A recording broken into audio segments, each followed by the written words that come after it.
इस बार सुना है कि माँ हाथी पे आ रही हैं, जी। हर बार अलग अलग सवारी पे आती हैं माँ। जी। इसका क्या मतलब होता है और क्या चीजें होती हैं, ये एक बार प्लीज समझाइए।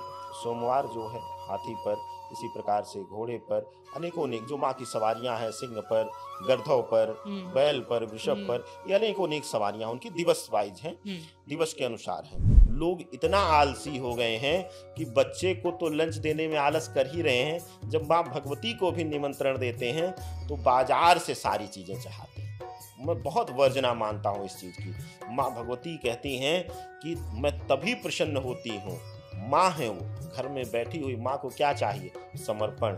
आप अपने प्रेम से, अपने भाव से जो भी भोग बना करके लगाएं उनको, वह उनको अति प्रिय होगा। सो में जो शनि जो हैं वह पितृ प्रधान है। तो ऐसी अवस्था में अगर आप सरसों के तेल का दिया जलाते हैं तो माँ दुर्गा को या किसी भी देव को उसका दीपक आप प्रज्वलित मत करिए। दीपक जब भी जलाइए आप, अगर अखंड दीप जला रहे हैं तो आप देखिए कि उसके नीचे जो है वह किसी प्रकार से, चाहे चावल, चाहे जौ, चाहे गेहूं इत्यादि अनाज जो है रख करके और उसके ऊपर ही दीपक की स्थापना करें। तो आप जो है जिस ऊंचाई पर जो है दीपक प्रज्वलित रहेगा, उससे ऊंचाई पर ना आप बैठेंगे ना आप शयन करेंगे। हमें इसका विशेष ध्यान देना होगा। शास्त्र कहता है स्वाति जी कि अपने पूजनीय गुरु और अपने इष्ट से कभी भी आसन अपना ऊंचा नहीं होना चाहिए। अब सब लोग पंडित को नहीं बुला सकते हैं स्थापना के लिए, तो क्या बहुत जरूरी है कि पंडित जी को ही बुलाया जाए स्थापना करवाने के लिए, या हम खुद भी कर सकते हैं? बिल्कुल कोई जरूरत नहीं।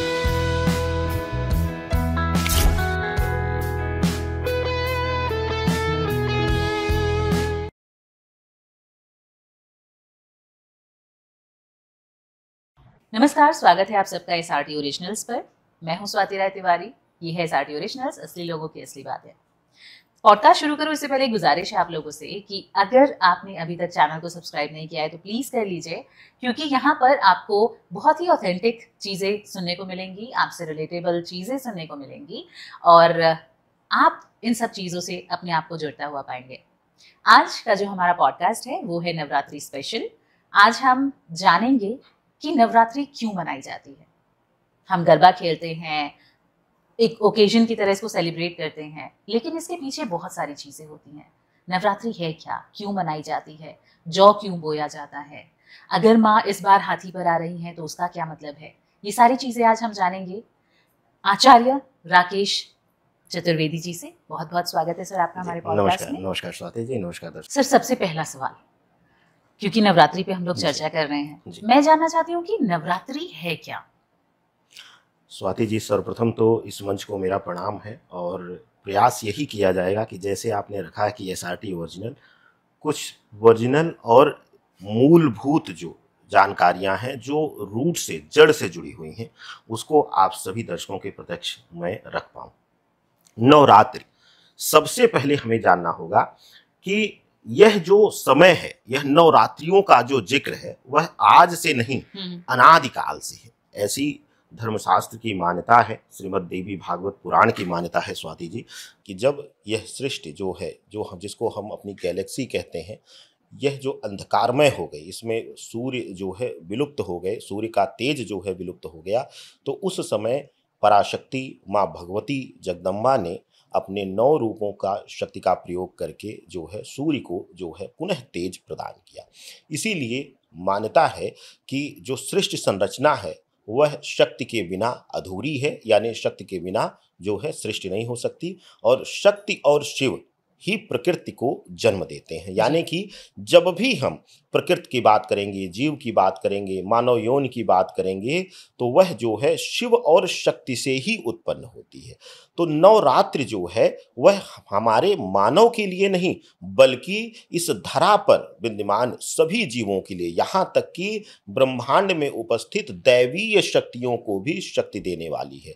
और यह जो नवरात्रि है, यह 9 दिन और रात्रि का यह तप समय है, यानी कि त्याग और समर्पण का समय है। कहते हैं कि त्रिदेवों ने भी शक्ति अर्जन के लिए जो है माँ भगवती जगदम्बा की इसी नवरात्रि 9 दिवस लगातार जो है तप करके उनको प्रसन्न करके शक्ति अर्जित किया और इस ब्रह्मांड के संचालन के लिए अपने उत्तरदायित्व को पूरा किया। तो यह जो नवरात्रि है यह हम सभी के लिए, विशेष करके क्यों मानव के लिए खास हो जाता है, क्योंकि मानव को प्रकृति ने यानी जो है हमारी शक्ति ने हमें मस्तिष्क दिया, हमें विवेक दिया, सही गलत निर्णय लेने की शक्ति दी। तो ऐसी अवस्था में इस धरा पर हमारा उत्तरदायित्व तो सभी जो जीवों में वह बढ़ जाता है और हमारे उत्तरदायित्व में यह प्राथमिक है कि हम सात्विक होकर के जो हमारी सृष्टि है, जो हमारी शक्तियां हमें रक्षा प्रदान कर रही हैं, उनको हम शक्ति देने के लिए यज्ञ और तप करें। वह यही समय है, 9 दिनों नवरात्रि तक चलने वाला यह तप का उत्सव है, त्याग का उत्सव है। इसी वजह से इस समय को त्याग में लिया जाता है, व्रत में लिया जाता है, समर्पण में लिया जाता है।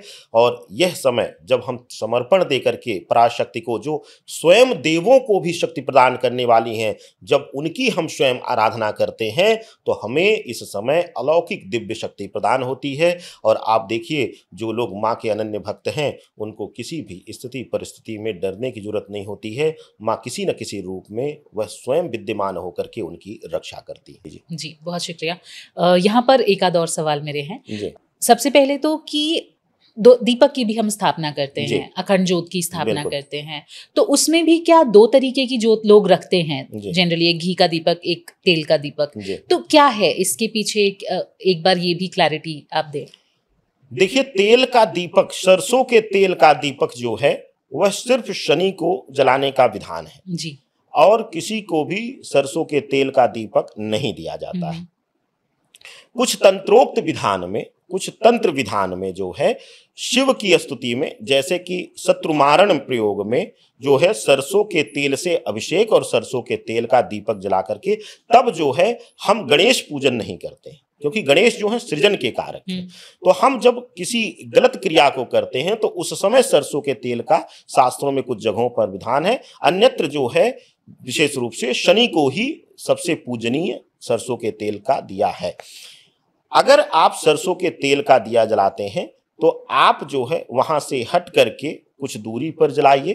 प्रयास करिए कि उस 9 दिनों पर मुख्य दरवाजे के आसपास जले या कहीं ऐसा स्थान दे दें तो अच्छा रहेगा। या फिर सरसों के तेल का दिया पितरों को भी दिया जाता है, पितरों को सरसों के तेल का, क्योंकि सरसों में जो शनि जो हैं वह पितृ प्रधान है। तो ऐसी अवस्था में अगर आप सरसों के तेल का दिया जलाते हैं तो माँ दुर्गा को या किसी भी देव को उसका दीपक आप प्रज्वलित मत करिए। घी का दीपक या तिल के तेल का विधान का है, तिल के तेल का विधान है, और कुछ औषधीय तेलों का वहां शास्त्रों में जिक्र आता है कि उसका दीपक आप जला सकते हैं। दीपक जब भी जलाइए आप, अगर अखंड दीप जला रहे हैं तो आप देखिए कि उसके नीचे जो है वह किसी प्रकार से, चाहे चावल, चाहे जौ, चाहे गेहूं इत्यादि अनाज जो है रख करके और उसके ऊपर ही दीपक की स्थापना करें, उसके ऊपर ही दीपक प्रज्वलित करें रख करके। और विशेष ध्यान देना है कि अगर आप अखंड दिया जला रहे हैं, अखंड ज्योत जला रहे हैं, तो आप जो है जिस ऊंचाई पर जो है दीपक प्रज्वलित रहेगा उससे ऊंचाई पर ना आप बैठेंगे ना आप शयन करेंगे। तो यही एक कारण है कि जब माँ भगवती की आराधना की जाती है, जब पूजा किया जाता है, तो लोग कहते हैं कि जमीन पर शयन किया जाए। उसका विधान यही है कि जब हम चौकी लगाते हैं माँ की, जब उनको एक ऊंचाई देकर के, आसन देकर के बिठाया जाता है, तो उसके ऊपर हम कभी भी शयन नहीं कर सकते, ना बैठ सकते हैं। तो ऐसी अवस्था में 9 दिनों 9 रात्रि तक हमें इसका विशेष ध्यान देना होगा। शास्त्र कहता है स्वाति जी कि अपने पूजनीय गुरु और अपने इष्ट से कभी भी आसन अपना ऊंचा नहीं होना चाहिए। यह अपने गुरु या इष्ट के मान मर्दन के समतुल्य लिया जाता है, यानी उनके अपमान के स्वरूप लिया जाता है। और जो अपने गुरु का अपमान करे, अपने इष्ट का अपमान करे, उसकी कोई पूजा और जो है फल या उसका भोग माँ भगवती कभी भी स्वीकार नहीं करेंगी। तो अगर आप पूजा कर रहे हैं तो समर्पण से करिए, सिर्फ दिखावे के लिए नहीं। जब भी जो अखंड ज्योत जलाइए, पूरा समर्पण रखिए उसको लेकर के, विशेष करके ब्रह्मचर्य का पालन करिए। ब्रह्मचर्य में भी आपको स्वाति जी बता दूं, बड़ा भ्रम है लोगों का, लोग सिर्फ संबंध भाव को ब्रह्मचर्य मानते हैं। आपने भी सुना होगा, अक्सर लोग कहते हैं बस ब्रह्मचर्य का मतलब संबंध ना बनाइए। भाई ब्रह्मचर्य का अभिप्राय ही है कि ब्रह्म जैसा आचरण करने वाला, यानी ब्रह्म तुल्य आचरण करने वाला। आप किसी के लिए द्वेष भावना मत पालिए, आप किसी के लिए बुरा मत सोचिए, आप किसी के लिए बुरा मत कहिए। अपने आप को, अपनी जिह्वा को विराम दीजिए, कम से कम बोलिए, जरूरत के जितना ही शब्द बोलिए। इसीलिए आपने पहले सुना होगा कि जब हमारे जो है पूर्वज जो है व्रत तप करते थे तो वह मौन व्रत ले लेते थे जी। सिर्फ यही मात्र कारण था कि जब हम बोलेंगे तो कुछ न कुछ जिह्वा से निकल ही जाएगा। माँ सरस्वती नियंत्रण करती हैं जिह्वा को, तो जब रावण और कुंभकर्ण की जिह्वा को नियंत्रण कर सकती हैं तो हम आप क्या हैं। तो ऐसी अवस्था में सबसे तरीका है कि आप जो है समर्पण रखिए, नहीं तो सामान्य पूजन ही करिए, कोई स्थापना या फिर कलश स्थापना या अखंड दीप स्थापना की जरूरत नहीं है। इसके बाद चीज़ आ जाती है सर एक और सवाल कि लोगों में ये भी रहता है, अब सब लोग पंडित को नहीं बुला सकते हैं स्थापना के लिए, तो क्या बहुत ज़रूरी है कि पंडित जी को ही बुलाया जाए स्थापना करवाने के लिए, या हम खुद भी कर सकते हैं? बिल्कुल कोई जरूरत नहीं है। अगर आप गृहस्थ जीवन में, सबसे बड़ा उदाहरण आता है सत्यनारायण पूजा की। अगर आप सत्यनारायण पूजा के पूजा विधान का और उसके लाभ विधान का चर्चा करेंगी तो उसमें आता है कि वहां तो किसी की जरूरत ही नहीं है। वह सबसे सरलतम विधि बताई गई है कि आपके पास कुछ ना हो, आपके पास दान की सामग्री ना हो, तो आप घर में जो है जो आटे की पंजीरी बना करके, गुड़ इत्यादि मिष्ठान जो भी है वह ले करके बैठ जाइए, प्रभु का चरणामृत बना लीजिए। अब आज के समय में हालांकि लोगों को दूध भी खरीदना पड़ता है, ईश्वर ने कितना अच्छा विधान बनाया था कि सारी चीजें अपने घर मिलने वाली थी। गुड़ अपने घर का था, दूध अपने घर का था, दही अपने घर की थी, घी अपने घर का था, तुलसी दल अपने घर का था। सब डाल करके बैठ जाइए, बस प्रभु नारायण का ध्यान कर लीजिए और उनकी जो है कथा का वर्णन कर लीजिए। यही सत्यनारायण कथा है। लेकिन आज वही हम ब्राह्मण से करा रहे हैं। हमारे पास उतना ही समय नहीं कि स्वयं बैठ करके गोधूली वेला में सत्यनारायण कथा कर सकें। तो ब्राह्मण क्या कहता है, सुबह ही कर तो आऊंगा, मैं सुबह ही खाली हूं। तो आप कहते हैं ठीक पंडित जी आ जाइए। अरे भाई विधान है सत्यनारायण कथा का कि गोधूली वेला के पहले से आरंभ करके गोधूली वेला में सत्यनारायण कथा अगर समापन होता है तो उसका अत्यंत लाभ है। तो ऐसी अवस्था में कुछ ना हो, साधारण विधि से सारी चीजें रखिए। माँ भगवती की एक फोटो रखिए, मूर्ति रखिए, शिव की स्थापना करिए, शिव परिवार की स्थापना करिए, कलश भरिए जैसा कि जिस विधान से बताया गया। और भगवान श्री गणेश का प्रथम पूज्य हैं, उनकी आराधना करके उनको विशेष अर्घ दीजिए। दूर्वा उनको अति प्रिय है, उनको जो है घी जो है हल्दी से अर्घ दीजिए, जल मिला करके दूर्वा और गंगा जल और हल्दी आप मिला करके सुपारी के साथ उनको विशेष अर्घ दे करके माँ भगवती का स्मरण करिए, उनके 9 दुर्गों 9 रूपों का स्मरण करिए कि या देवी सर्वभूतेषु लक्ष्मी रूपेण संस्थिता नमस्तस्यै नमस्तस्यै नमस्तस्यै नमो नमः।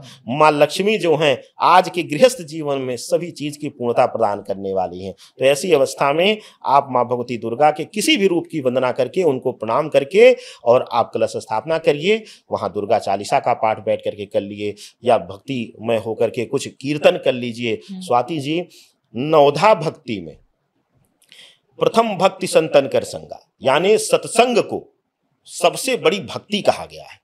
जब आप कुछ ना आता हो, आप मंत्रहीन हो, क्रियाहीन हो, कहा गया है ना, लास्ट में ब्राह्मण भी कहलाता ना मंत्रहीनम क्रियाहीनम। तो आप अगर मंत्रहीन हो, क्रियाहीन हो, ना आपको विधि विधान पता हो, ना आपको मंत्र पता हो, बस आप हाथ जोड़ करके दंडवत हो जाइए। माँ भगवती ने कहा है कि जो मेरे शरणागत हो गया समर्पित भाव से, यही चीज भगवत गीता भी कहती है, यही श्रीमद् भागवत देवी पुराण भी कहता है, यही भागवत पुराण भी कहता है। कहीं भी चले जाइए आप, सनातन इतना समर्पित है, सिर्फ हमारे यहाँ भाव को ही महत्ता दी गई है, हमारे यहाँ विधि को नहीं, हमारे यहाँ भाव को दिया गया है। तो आप जो है कुछ ना जानते हो, भाव विभोर होकर के माँ को समर्पण कर दीजिए कि मैं आज कुछ नहीं हूँ, एक अबोध संतान हूँ, सारा विधि मुझे बताइए, सारा विधान बताइए और जो है वह आपको मैं समर्पण करूंगी या करूंगा। और एक प्रयास आपको करना है स्वाति जी, ये बहुत जरूरी है। आज के समय में लोग इतना आलसी हो गए हैं कि बच्चे को तो लंच देने में आलस कर ही रहे हैं, जब माँ भगवती को भी निमंत्रण देते हैं तो बाजार से सारी चीजें चढ़ाते हैं। मैं बहुत वर्जना मानता हूं इस चीज की। माँ भगवती कहती हैं कि मैं तभी प्रसन्न होती हूँ, माँ है वो, घर में बैठी हुई माँ को क्या चाहिए? समर्पण। आप अपने प्रेम से, अपने भाव से जो भी भोग बना करके लगाएं उनको, वह उनको अति प्रिय होगा। मत मंगाइए मालपुआ, घर में ही हलवे का भोग लगाइए, अपने हाथ से बनाइए। कभी मखाने की खीर बनाइए, कभी सामान्य चावल की खीर बनाइए।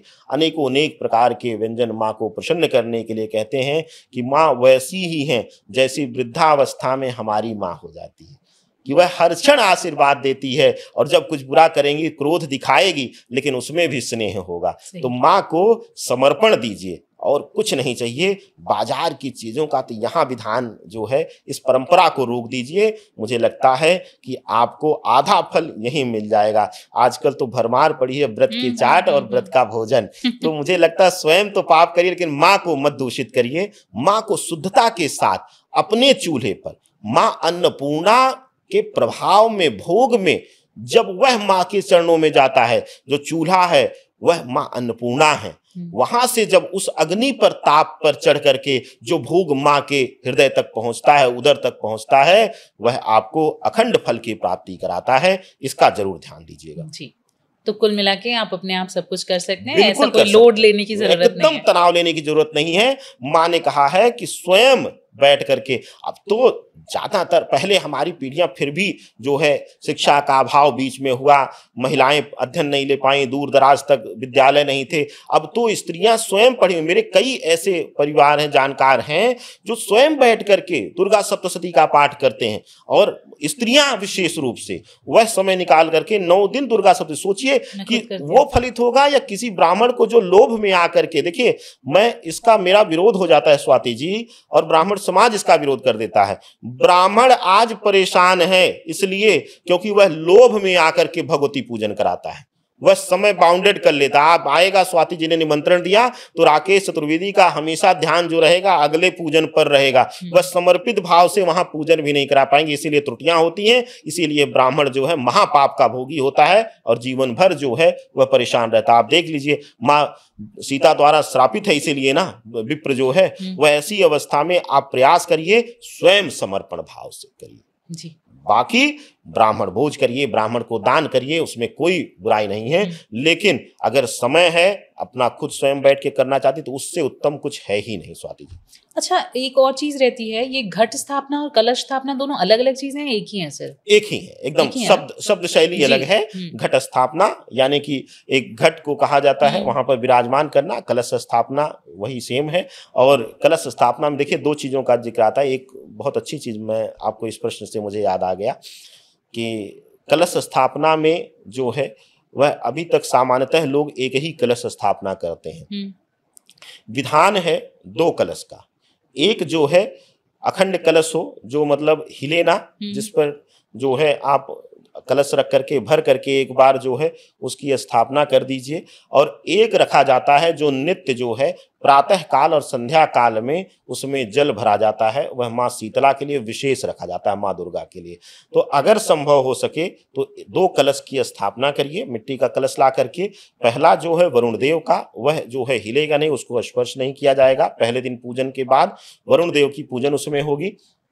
दूसरा कलश माँ शीतला के लिए है, उसका ऊपर का ढक्कन उठा करके नित्य जब आप सुबह स्नान करके दीपक जलाने जाएं, जोत जलाएं, उससे पहले कलश भर दें जल से, और फिर वही जल लेकर के बैठ जाएं और उसी से आप पूजन करें। तो कलश स्थापना, घट स्थापना के लिए यह विधान बहुत ही शुभ है। अगर 2 कलश स्थापित करते हैं तो इससे शुभकारी कुछ है ही नहीं स्वाति जी। इसके बाद जौ की बात आ जाती है कि जौ क्यों बोते हैं सर हम? और सवाल है इसके साथ ही कि जौ अगर बहुत अच्छा हो गया आपका तो बहुत घर में समृद्धि आएगी, अगर जौ नहीं अच्छा हुआ तो कोई दरिद्रता आने वाली है या कोई संकट आने वाला है, ऐसा भी सबका मानना है। तो क्या सच है इसके पीछे? स्वाति जी, जौ को जो है पितरों से भी जोड़ा जाता है जी। 3 पीढ़ियों का जिक्र आता है, पितृ, पितामह, पर पितामह जी। यह 3 जो है पितृ योनि में रहते हैं। इसके पीछे 4थी पीढ़ी जो है वह ब्रह्म पितृ बन जाती है। ब्रह्म पितृ बनने पर वह देव समतुल्य हो जाती है। दूसरा प्रमाण है, जौ को जो है ऊर्जा का सबसे सटीक माध्यम माना जाता है। पहले जो है गर्भधारण या फिर विशेष रूप से संतान उत्पत्ति को देखने के लिए जौ का प्रयोग किया जाता था, जौ के अंकुरण का प्रयोग किया जाता था। जौ को कहते हैं कि अगर किसी घर में, किसी मिट्टी में, किसी स्थान पर अगर नकारात्मकता है, उस मिट्टी में कोई दोष है, तो जौ अंकुरित नहीं होगा। आपको याद होगा, अगर बचपन में अगर गांव से मिट्टी से जुड़ी हुई हैं जी, जिसमें जिस खेत में कोई फसल नहीं होती थी, उसमें पहली बार जौ को बो करके काटा जाता था। जी। उसका विधान ये था कि अगर जौ हो गया तो वहां की नकारात्मकता को वह सोख लेगा, ऑब्जर्व कर लेगा और वहां शुद्धता आ जाएगी, उसके बाद फसल वहां होना शुरू हो जाएगी। जौ को बोने के पीछे दो मुख्य कारण हैं। एक कि वहां उस घर में क्या सकारात्मकता है, क्या नकारात्मकता है, उसको देखने के लिए। दूसरा, जब भी हमने एक प्रश्न आपके जवाब में हमने एक शब्द कहा था कि जब भी माँ या शिव आते हैं तो उनके साथ उनके कई गण आते हैं, सकारात्मक नकारात्मक शक्तियां दोनों आती हैं। जौ एक ऐसा माध्यम है कि कई बार आपने देखा होगा कि उसी घर में किसी नवरात्रि में जौ बहुत अच्छा अंकुरित हो जाएगा और किसी नवरात्रि में वह अंकुरण ही नहीं होगा। सही बात है।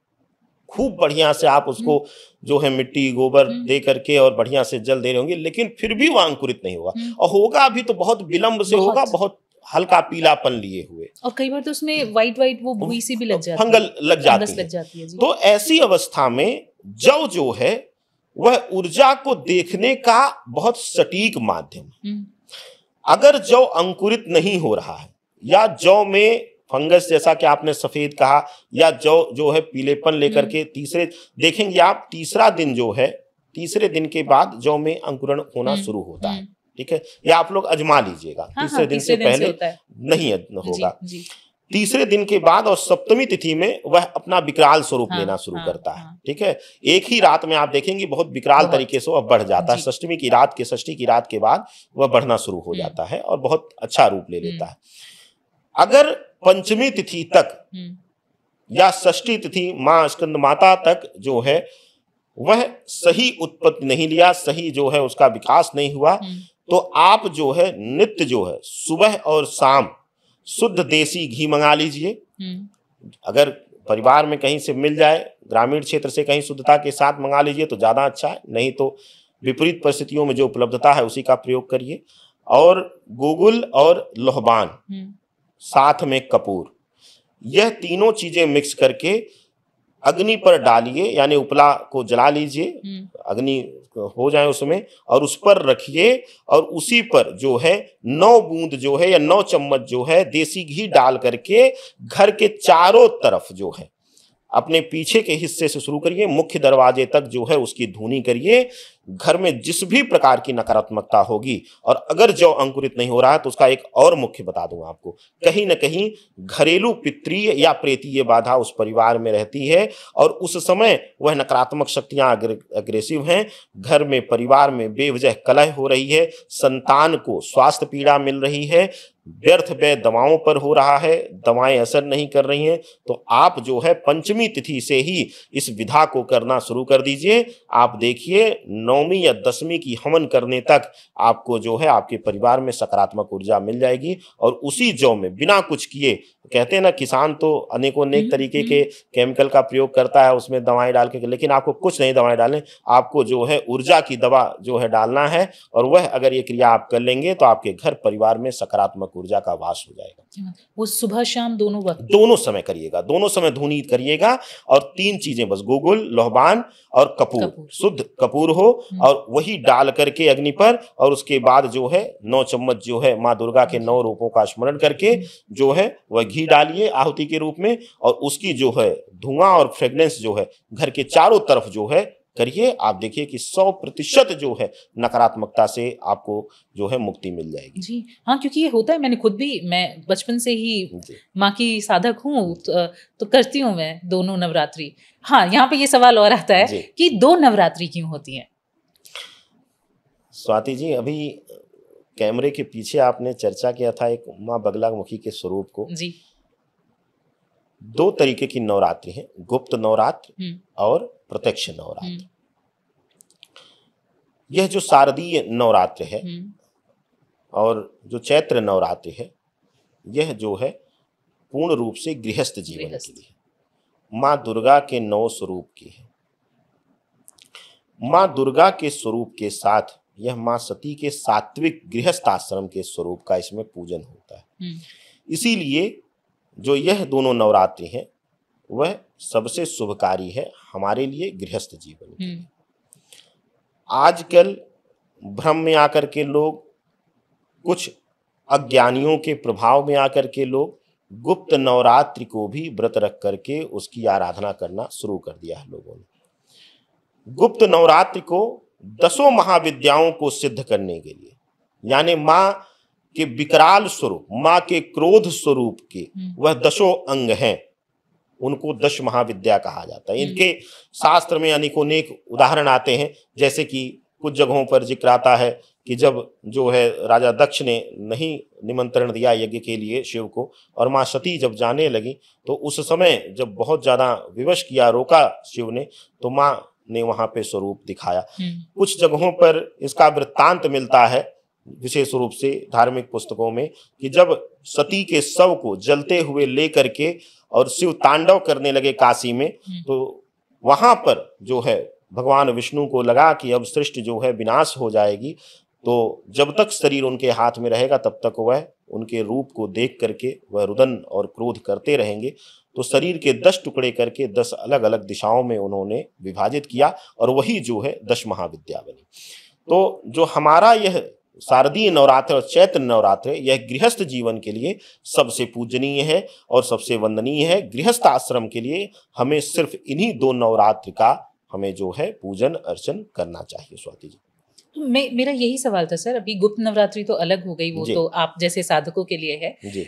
ये 2 नवरात्रियां क्यों आती हैं साल में 2 बार? अच्छा, बिल्कुल बिल्कुल बिल्कुल बिल्कुल सही कहा आपने। देखिए, जो शारदीय नवरात्र और चैत्र नवरात्र है, इन दोनों का वर्णन बहुत अलग अलग मिलता है। जो यह शारदीय नवरात्र है, यह माँ दुर्गा के प्रत्यक्ष रूप का वर्णन मिलता है। माँ महिषासुर और अनेक जो राक्षसों से जब युद्ध करते हुए 9 स्वरूप इनके प्रत्यक्ष रूप से आकर के विशेष रूप से युद्ध किए, और 9 दिनों तक लगातार 9 रूप का जो इन्होंने अपनी शक्ति को प्रयोग करके देवताओं की रक्षा के लिए, धरा की रक्षा के लिए जब दैत्यों का संहार किया, महिषासुर मर्दिनी बनी, मधुकैटव मर्दिनी बनी, तो ऐसी अवस्था में वहां पर जो है अष्टभुजी का स्वरूप लेकर के 10वें दिन इन्होंने महिषासुर का मर्दन किया, और वहां पर माँ दुर्गा ने अष्टभुजी स्वरूपा माँ दुर्गा का पूर्ण रूप धारण किया। तो यह जो शारदीय नवरात्र है, यह माँ दुर्गा के स्वरूप के लिए है, माँ दुर्गा के वंदना के लिए है, उनकी सिद्धि के लिए है। चैत्र नवरात्र जो है खंडित नवरात्र लिया जाता है। एक चीज और मैं आपको बता दूं चैत्र नवरात्र के विधान को बताने से पहले, कि जब भी हम व्रत शुरू करते हैं तो सिर्फ हम शारदीय नवरात्र से शुरू करते हैं। अच्छा। जब हम समापन करते हैं तो भी शारदीय नवरात्र से ही शुरू करते हैं जी। उसका कारण है कि जो मूल माँ दुर्गा के 9 स्वरूप का पूर्ण विधान से जो पूजन का समय है वह यही है। दशहरा भले हम इस समय मनाते हैं, लेकिन कुछ लोग दशहरा को सीधा माँ दुर्गा के राम से जोड़ते हैं, लेकिन शारदीय नवरात्रि का वहां से कोई भी संबंध नहीं। शारदीय नवरात्र पूर्णतया माँ भगवती के स्वरूप की, महिषासुर मर्दिनी के स्वरूप का वर्णन मिलता है। चैत्र नवरात्र जो है खंडित नवरात्र लिया जाता है। चैत्र राम नवमी के दिन ही माँ भगवती के स्वरूप जो पृथ्वी हैं, जो माँ धरा हैं, उनके जो है रुदन काल पर जो है उनके निवेदन पर जब भगवान विष्णु ने अवतार लिया चैत्र राम नवमी के दिन ही, तो वहां पर नवमी तिथि पर ही यह जो है व्रत खंडित हो जाता है। उसका विधान है, आज के समय में हम लोग बहुत बड़ा पाप करते हैं स्वाति जी, कि हम लोग चैत्र नवरात्र को भी दशमी के दिन पालन करते हैं, जबकि शास्त्रोक्त तरीके से जो है राम इस धरा के इकलौते चक्रवर्ती सम्राट थे, राजा हुए। उनके पिता दशरथ भी इस धरा के इकलौते चक्रवर्ती सम्राट थे। तो जब हमारे राजा के घर संतान उत्पत्ति हो जाती है तो ऐसी अवस्था में उस समय संपूर्ण राज्य में सूतक लग जाता है, और जब सूतक लग जाता है तो कोई भी व्रत त्योहार नहीं किया जाता है। यही कारण है दूसरा मुख्य रूप से कि चैत्र नवरात्र राम जन्म की उत्पत्ति को लेकर के है। माँ भगवती स्वयं जो है धरा पर उनके जो है स्वागत के लिए, उनके जो है रूप के दर्शन के लिए आ गई हैं, क्योंकि जो भगवान राम का स्वरूप था वह विष्णु देव के उस सबसे आकर्षक स्वरूपों में था जो इस धरा पर पुरुष रूप में सबसे आकर्षण वाला था। तो ऐसी अवस्था में नवमी तिथि में जब राम जन्म हो जाता है तो वह उत्सव का समय रहता। उस दिन तो देवता भी उपवास नहीं करते हैं, तो हम उपवास करके जो है पाप करते हैं। तो जो चैत्र राम नवमी है उसी दिन व्रत खंडित हो जाता है। तो नवो स्वरूप का पूर्ण वंदन ना होने की वजह से माँ भगवती स्वयं धरा पर भगवान श्री राम के दर्शन के लिए ललायित रहती हैं। तो ऐसी अवस्था में जो है चैत्र नवरात्र जो है राम जन्म को लेकर के देखा जाता है, और जो यह शारदीय नवरात्र है यह पूर्णकालिक जो है माँ भगवती के नौ स्वरूप का जो है वर्णन मिलता है, और 9 दिवस तक लगातार जो है दिनों और रात्रि, अब यहाँ पर एक ध्यान दीजिएगा, 9 दिन दिनों और रात्रि दोनों तरीके से युद्ध चला था। जब भी धर्म युद्ध होता है तो आपने चाहे महाभारत का जिक्र सुना होगा, चाहे रामायण काल का जिक्र किया हुआ, जैसे ही गौधूल बेला होती है सूर्य लालिमा लेता है, शंख बजने के साथ ही युद्ध विराम दे दिया था। लेकिन माँ भगवती दिनों और रात जो है दानवों से लगातार युद्ध की थी। तो ऐसी अवस्था में दिनों और रात, इसीलिए नवरात्रि कहा गया है, 9 दिवस और रात्रि का यह कहा गया है कि हमें 9 दिन और रात्रि दोनों समय माँ की उपासना करनी चाहिए, माँ तब प्रसन्न होती हैं। तो यह जो नवरात्रि है शारदीय नवरात्रि, यह पूर्ण रूप से माँ भगवती के 9 स्वरूप का है। और साथ ही साथ जो चैत्र नवरात्रि है यह भगवान श्री राम के जन्म उत्पत्ति को लेकर के है, और धरा से दोनों लोगों का जो उत्पत्ति का कारक है माँ भगवती के और भगवान श्री राम के, दोनों जो है धर्म युद्ध को लेकर के हैं। तो दोनों का जो है महत्व एक समतुल्य ही है। क्या बात। अब यहाँ पे आपने बात कही कि दशमी को पारण करना चाहिए, लेकिन यहाँ पर मैं देखती हूँ, यहाँ हम जहाँ नोएडा में हैं या इधर की साइड लोग अष्टमी की पूजा करते हैं। अष्टमी को ही कन्या जमाने का काम करते हैं और उसी दिन वो लोग व्रत का समापन कर देते हैं। कुछ लोग नवमी को करते हैं और कुछ लोग दशमी को करते हैं। तो क्या सही विधान है?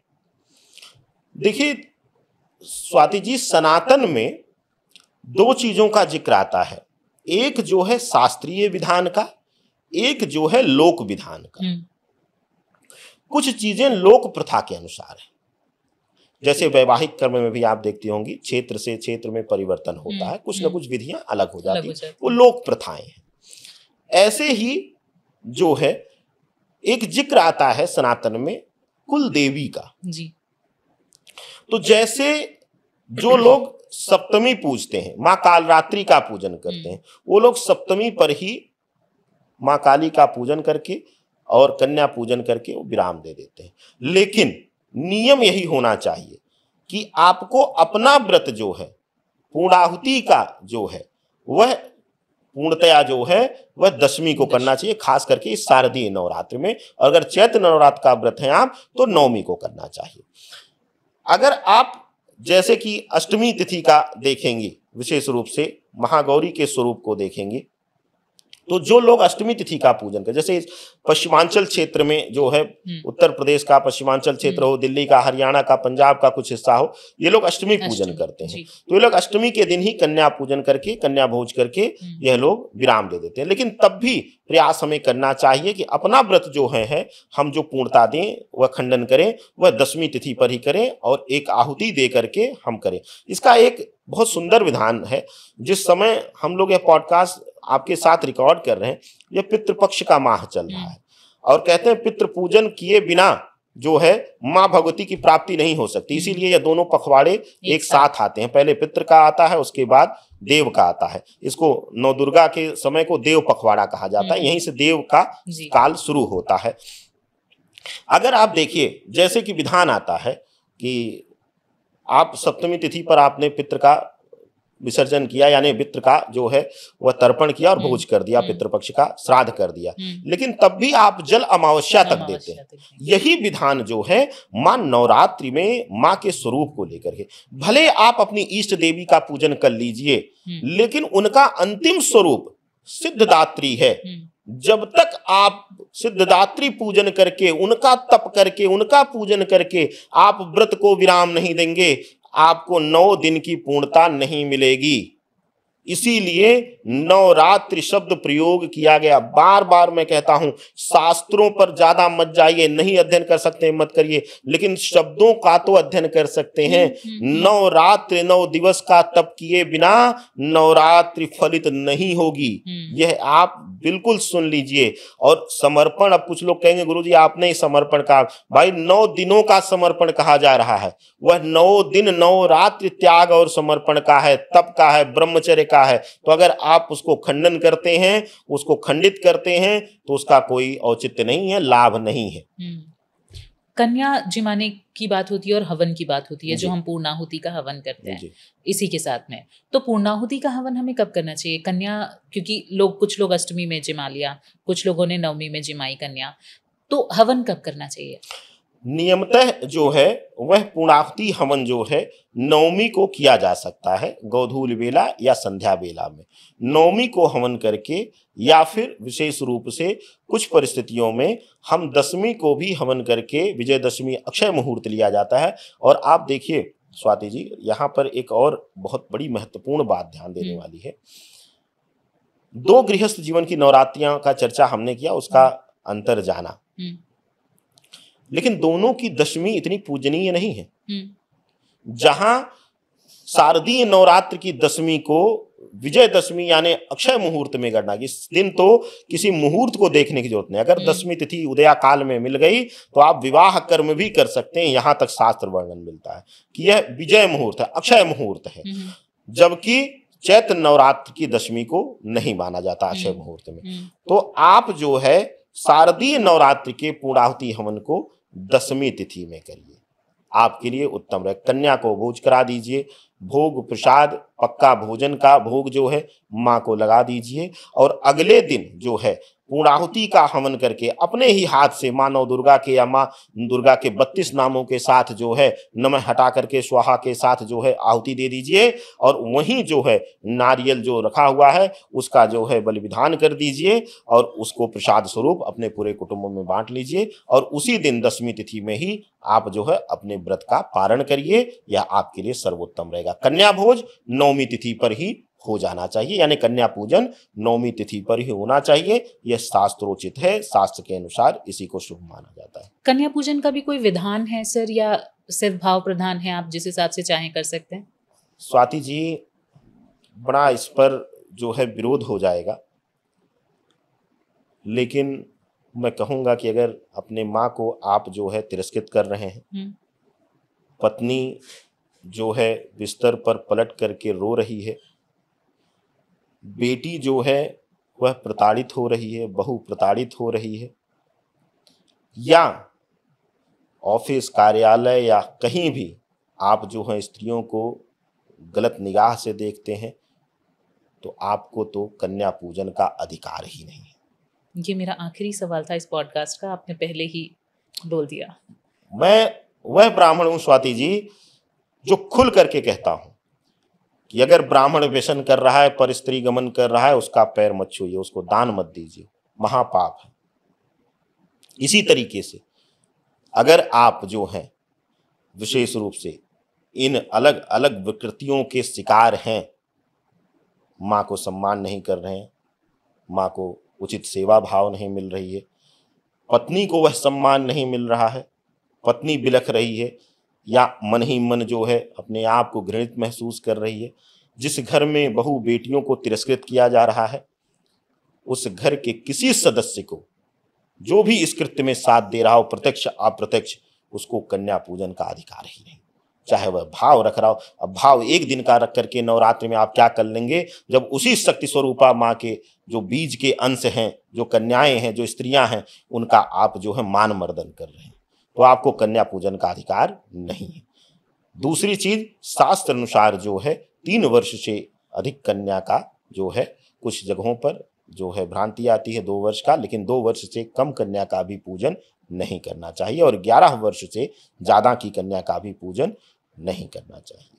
और जैसा कि शुरुआत में ही हमने बताया कि पहले लोग इसका बड़ा विधान रखते थे, हम लोग छोटे छोटे थे, लेकिन अब थोड़ा सा भ्रांतियाँ आ रही हैं। लेकिन जब भी हो, नवकन्या के साथ जो है एक कम से कम 11 वर्ष के अंदर का जो है बच्चा बटुक भैरव के रूप में या हनुमान जी के रूप में जरूर रहे, उसका पूजन करिए और उसको भी भोज जरूर कराइए।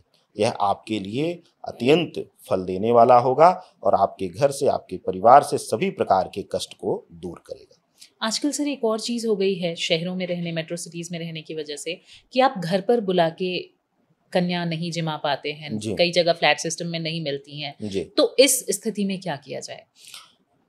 बहुत ही उत्तम प्रश्न है। मुझे लगता है स्वाति जी कि इसको हम सभी को अपने जीवन में आजमाना चाहिए। मैं आपको बताऊं, मैं खुद 2 पुत्रियों का पिता हूं और मैं अपने आप को बहुत सौभाग्यशाली मानता हूं कि माँ ने मुझे यह उत्तरदायित्व दिया कि मैं उनकी सेवा कर सकूं, उनके स्वरूप की वंदना कर सकूं और कन्यादान कर सकूं। मैं अपने आप को सौभाग्यशाली मानता हूं। मैंने कई बार लोगों को डांटा है, पकड़ पकड़ के खींच खींच कर ले जाते हैं और उनकी इच्छा नहीं है, फिर भी आप दान या पूजन, अगर कन्याएं नहीं मिल रही हैं तो अपने घर में उनके नाम से, उनके अंश से, उनका स्वरूप मान करके जो है वहीं पर वेदी सजा करके उनको पूजन कर लीजिए, उनका अंश दान रख दीजिए और जाइए, बाहर निकलिए, ढूंढिए जरूरतमंद कन्याएं, झुग्गियों में है, झोपड़ियों में हो। मैंने एक शब्द अपने गुरु से सीखा था स्वाति जी, उन्होंने कहा कि बेटा किसी को गरीब शब्द से संबोधित नहीं किया जाता, सबसे गरीब हम तुम हैं जो ईश्वर की भक्ति के लिए, उनके जो है फल के लिए, उनके जो आशीर्वाद के लिए हमेशा तरस रहे। क्या बात। तो जरूरतमंद हो सकता है, जरूरतमंद हम में से कोई हो सकता है। तो जरूरतमंद को ढूंढिए, जाइए, भोजन दान करिए या फिर कच्चे अनाज का दान करिए, कोई कन्या हो उसको वस्त्र का दान करिए। रोड पर कहीं कोई दिख जाए फटे हुए वस्त्र पहनी हुई कन्या, जाइए उसका पैर धुलिए, किसी भी जात के हो, किसी भी संप्रदाय से हो, कोई इसमें बंधन नहीं है। कन्या किसी भी गर्भ से निकली हुई हो वह पूजनीय है। कहते हैं जिस गर्भ से कन्या की उत्पत्ति हो जाती है उस माँ का गर्भ जो है वह पवित्र हो जाता है, ऋण मुक्त हो जाता है।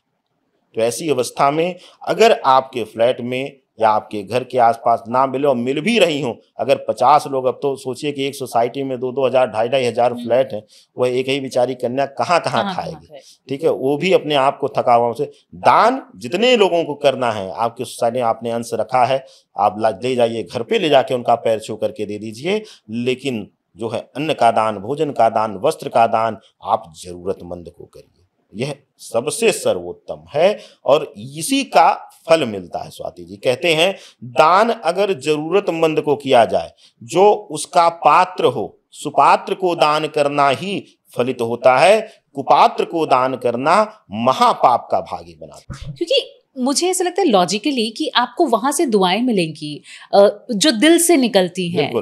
आप दान या इस चीज का भाव इसीलिए रखते हैं कि हम किसी जरूरतमंद को दें और उससे हमें सिर्फ आशीर्वाद प्राप्त हो जाए एक दिल से, तो ये चीज वाली भावना होती है। खैर नेक्स्ट पे चलते हैं। नारियल की बात कही थी हमने, अभी कर रहे थे। नारियल क्यों फोड़ते हैं सर किसी भी शुभ काम से पहले? जैसे मान लीजिए हमने कभी एक गाड़ी ही ली तो भी हम देखते हैं कि लोग वहाँ नारियल फोड़ते हैं, या कोई पूजा की शुरुआत की किसी ओकेजन की, ऐसे तो हम लोग हर बार नारियल फोड़ते हैं। नारियल क्यों फोड़ा जाता है सर? स्वाति जी नारियल को श्रीफल कहा जाता है, यानी भगवती का अंश, इसमें श्रीहरि नारायण का अंश कहा जाता है और इसके अंदर जो जल होता है वह गंगा से भी पवित्र होता है। इसीलिए आपने चर्चा किया कि गाड़ी या कोई भी शुभ कार्य जो करते हैं तो नारियल फोड़ करके उसका जल का छिड़काव पूरा किया जाता है। दूसरी चीज, नारियल एक ऐसा विधान लिया गया, जब बलि कि आज से नहीं, अनादिकाल से भ्रम रहा है। लोग जो हैं तंत्र शक्तियों को जागृत करने के लिए या गलत मार्ग अपना करके बलि विधान करते थे। तो ऋषि मुनियों ने जो है बलि, क्योंकि सबके मन में बलि बैठ गई थी कि बलि देने से ही भगवती प्रसन्न होंगी या दुर्गा प्रसन्न होंगी। तो ऐसी अवस्था में नारियल जब आप खोलते हैं तो देखिए उनके 3 जो हैं बिंदु आपको दिखेंगे, हाँ। जिनको नेत्र और मुख समझा जाता है, और नारियल को एक जीव माना जाता है। इसीलिए जो है पानी वाला नारियल ही रख करके उसको ही फोड़ा जाता है, क्योंकि पानी को जो है सृष्टि का आधार माना जाता है, जीव का स्वरूप माना जाता है। और ऐसी अवस्था में हम जब फोड़ते हैं तो विशेष रूप से जो है वह वीर मुद्रा में, हनुमान जी की मुद्रा में बैठ करके वह बलि विधान के रूप में जो है विशेष रूप से नवाणी मंत्र के साथ जो है उसका बलि विधान करते हैं, या जो भी हमारी इष्ट देवी हों उनके बीज मंत्रों के साथ हम उसको फोड़ करके माँ को, भगवती को एक बलि स्वरूप में, एक जीव स्वरूप में एक हम समर्पण देते हैं कि हम एक प्रिय चीज का जो है बलिदान कर रहे हैं, उसको आप जो है भोग स्वरूप ग्रहण करिए, और मेरे परिवार, मेरे कुटुंब, मेरे घर या ऑफिस, कार्यालय, वाहन, उसको आप जो है शक्ति की पवित्रता दीजिए। यही एक भाव बस निहित होता है, और कोई इसमें किसी तरीके का कोई भी अलग चीज नहीं जी। यहाँ पे एक और बात आ जाती है सर, कि अगर आप मासिक धर्म में हैं जी, पूजा के दौरान या पूजा से पहले, कलश स्थापना से पहले, तो उस वक्त एक स्त्री को क्या करना चाहिए, कैसे हम पूजा कर सकते हैं? बहुत ही अच्छा प्रश्न है, और खास करके स्त्रियों के लिए, और इस समाज में जो स्त्रियों के प्रति जो है कुछ भ्रांतियों को फैलाया गया है, उसको लेकर के मुझे लगता है कि ये प्रश्न जो है आपका 100% सार्थक है, और स्त्री समाज के लिए इसकी सार्थकता बहुत जरूरी है। पहली चीज आप जान लीजिए कि मासिक जो है वह स्त्री को सबसे ज्यादा जागृत करता है। वह जो दर्द है, वह जो उसके शरीर में परिवर्तन है, वह सिर्फ इसलिए होता है कि उस समय शक्ति का, ऊर्जा का प्रवाह सबसे अधिक स्त्री के अंदर होता है। दूसरी चीज, मासिक के समय क्योंकि रक्तस्राव होता है, तो ऐसी अवस्था में रक्त स्रवित होते समय, अब अगर आप शास्त्रीय विधान का स्वाति जी अध्ययन करेंगी तो कहते हैं कि अगर आपके हाथ पे कट भी लगा हुआ है और रक्त स्रवित हो रहा है, तो आप पूजन नहीं कर सकते वैदिक पूजन बैठ करके, यानी रक्त मुद्रा में आप वैदिक पूजन नहीं कर सकते।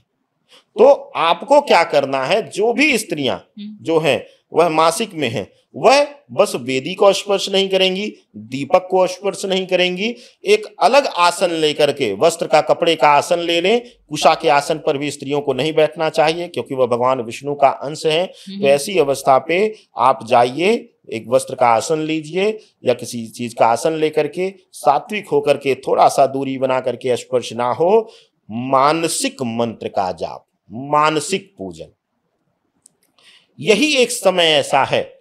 आपको बताऊं कि विज्ञान जो शोध अब कर रहा है स्वाति जी, वह हमारा सनातन करोड़ों वर्ष पहले प्राप्त उसकी जो प्रमाणिकता दे चुका है।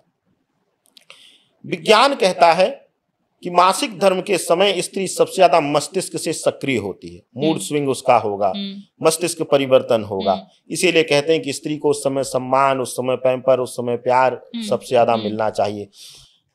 हमारा सनातन कहता है कि जिस समय स्त्री मासिक धर्म में होती है, रजस्वला होती है, उस समय ऊर्जा का वह सबसे बड़ा स्रोत होती है। ऐसी अवस्था में अगर उस समय वह मन को स्थिर करना है उसको, तो सबसे अच्छा तरीका है मानसिक जाप। कहते हैं अगर रजस्वला स्त्री मस्तिष्क को स्थिर कर ले गई, अपने मन की चंचलता को स्थिर कर ले गई, तो उसके अंदर अपने आप जो है काम क्रोध को नियंत्रित करने, यानी काम शक्ति और क्रोध को नियंत्रण करने की शक्ति आ जाएगी। तो मासिक धर्म तो सबसे सर्वोत्तम समय है जप आराधना का। बस ये है कि हम कोई वैदिक पूजन या उसको स्पर्श हम नहीं करेंगे। मानसिक जाप आप बीज मंत्रों का करिए। आपके मासिक धर्म में वह शक्ति है कि आपको सबसे ज्यादा ऊर्जा और शक्ति प्रदान करती है। और मंत्र सिद्धि जैसा कि एक भ्रम है, मैंने तो इस चंद्रग्रहण पर भी बोला था स्वाति जी कि लोग सिर्फ चिल्लाएंगे ग्रहण है, ये होने वाला है।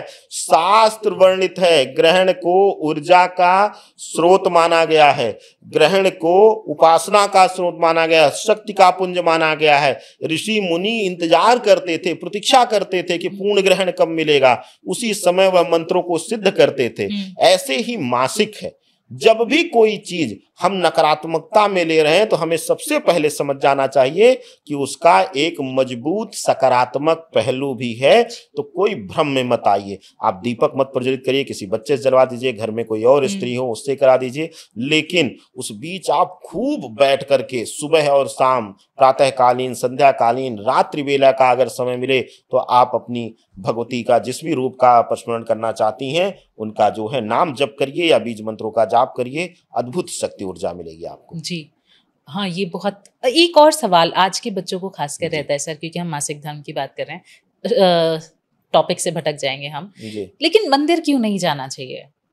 अगर आप ये हैं लॉजिकली, बच्चे आजकल पूछना चाहते हैं ये, और हमारे पास कोई लॉजिकल जवाब नहीं होता है इस चीज का। स्वाति जी, अभी मतलब कुछ दिन पहले की ही बात बता रहा हूँ, 2 से 3 दिन पहले की, एक बहुत प्रतिष्ठित एंकर है टीवी की दुनिया की, उनके पतिदेव ने फोन किया कि गुरुजी ऐसी ऐसी बात, हम पीताम्बरा जा रहे हैं और मासिक धर्म में है पत्नी, तो क्या जाना चाहिए, नहीं जाना चाहिए? हमने कहा एकदम जाइए। गर्भगृह या जहां मूर्ति स्थापित हुई है, जो उनका गर्भगृह बना हुआ है, वहां प्रवेश वर्जित है। क्यों? क्योंकि प्राण प्रतिष्ठित होती हैं मूर्तियां, उनमें ऊर्जा होती है। मासिक धर्म के समय मंदिर ही नहीं, कहीं ऐसे अनजान जगह पर या कहीं नकारात्मक जगहों पर शमशान भूमि को क्रॉस करना, नदी नाले को क्रॉस करना मना किया गया। उस समय स्त्री सबसे ज्यादा एग्रेसिवली उसकी शक्तियों से खुली हुई रहती है, तो कोई भी नकारात्मक शक्ति उसको आकर्षक कर सकती है या वह किसी नकारात्मक शक्ति को आसानी से आकर्षण में ला सकती है। तो ऐसी अवस्था में दिक्कत होती है ऊपरी प्रभाव की, या जैसे मैंने कहा, एक आपको प्रमाणित हमने सत्य दिया, जो हमने मानेंगे नहीं स्वाति, जिस पर हम करीब 200 से ज्यादा स्त्रियों के कुंडलियों पर हमने शोध किया है, सबसे ज्यादा उनका भटकाव जो रहा है इसी समय रहा है। तो वह इसीलिए होता है कि वह किसी न किसी प्रकार से ऊर्जा से वह मिलन करने के लिए वह उनकी जो सक्रिय ऊर्जा है वह तैयार हो जाती है। और यही एक समय है जब स्त्री अपने अर्धांगिनी यानी अपने आधे अंग यानी अपने पार्टनर के साथ सबसे ज्यादा केयर पैम्पर चाहती है। यही जो हमारा विज्ञान है वह ज्योतिष विज्ञान या आध्यात्मिक विज्ञान का अभी अंश मात्र भी नहीं है, यह मैं दावे के साथ कहता हूं। देखिए, अब यहाँ पर मैं बीइंग अ फीमेल अगर मैं अपना पार्ट रखना चाहूँ तो क्योंकि उस वक्त हम खुद क्योंकि उन चीजों को महसूस कर सकते हैं, शरीर उस काबिल ही नहीं होता कि आप उठ के कोई काम कर पाएं। बिल्कुल, जिन 5 दिनों की हम बात करते हैं, तो मुझे इन अ वे अच्छा लगता है कि मेरे को 5 दिन कोई रेस्ट करने दे दे, कोई मेरे से कुछ ना कहे, क्योंकि शरीर नहीं होता उसकी काबिल कि आप उठ के ये सारी चीजें, क्योंकि अब आज हम न्यूक्लियर फैमिलीज में हैं तो हमें मजबूरी हो गई है करना कि हमें अपने काम खुद ही करने हैं, हमें अपने बच्चे खुद ही देखने हैं, तो ये हमारी मजबूरी है। लेकिन अगर ये चीज मिल रही है आपको तो ये आपका प्रिविलेज है, प्रिविलेज है। और दूसरा एकदम सही कहा आपने, इसका दूसरा पहलू भी बिल्कुल सत्यार्थ आपने कहा कि उस समय स्त्रियों का रक्तस्राव होता है और रक्त की मात्रा जो है शरीर में कम हो जाती है। ऐसी अवस्था में वीकनेस भी आती है, विज्ञान कहता है क्रैम्प्स, वीकनेस, आप हिलना नहीं चाहते हम तो बिना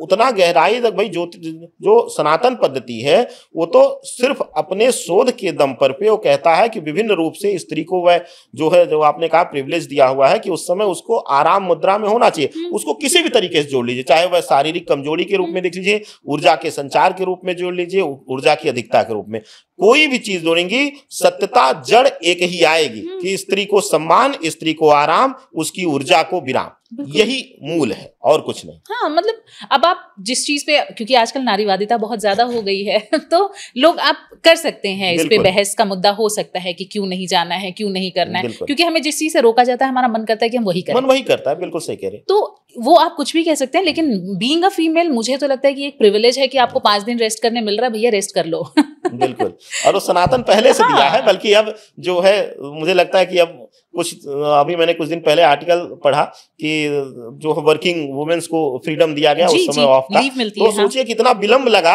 हमारा सनातन तो बहुत पहले से उसका प्रामाणिकता देता है और हमें इतना विलंब लगा, 100 वर्ष लग गए कि शोध करते हुए कि उस समय स्त्री को आराम देना चाहिए। तो हमारे लिए हमारा समाज ही शक्ति सर, आज के बच्चों को लॉजिक चाहिए होता है। आप सत्यता के साथ अगर कोई भी चीज प्रमाण के साथ बच्चों को देंगे ना, आज के बच्चों को जो मैं देख रही हूँ वो लोग सब चीजों को मानते हैं। मैं नहीं कहूंगी कि वो लोग हमारे धर्म या हमारी संस्कृति या हमारी ये जो चीजें हैं वो नहीं मानते हैं। आप लॉजिक दीजिए, वो बिल्कुल मानेंगे। बिल्कुल। मेरे घर में खुद टीनेजर बच्चे हैं, लड़कियां भी हैं, लड़के भी हैं।